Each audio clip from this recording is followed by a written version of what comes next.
در یکی از روزهای شنبه عیسی از بین کشتزارهای گندم می‌گذشت. شاگردانش خوشه‌های گندم را کنده با کف دستشان مالیده می‌خوردند.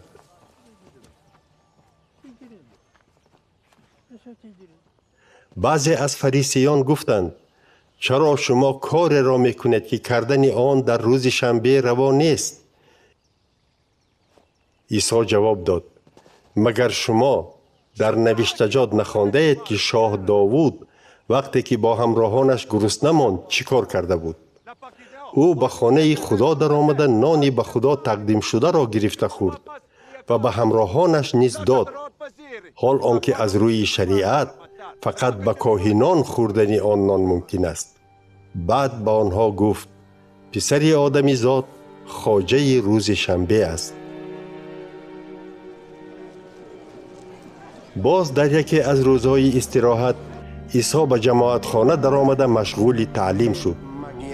در آنجا یک مردی بود که دست راستش خشک شده بود.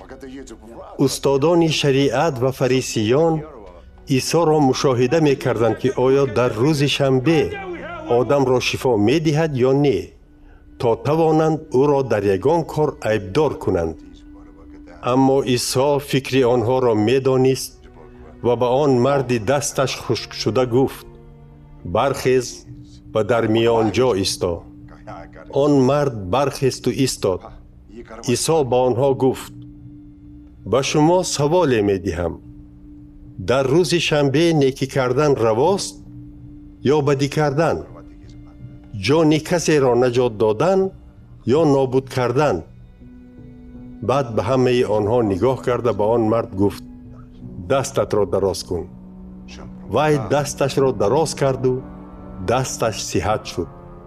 اما استادان شریعت و فریسیان در غضب شده با همدیگر مصلحت می‌کردند که بر ضد عیسی چیکار کنند.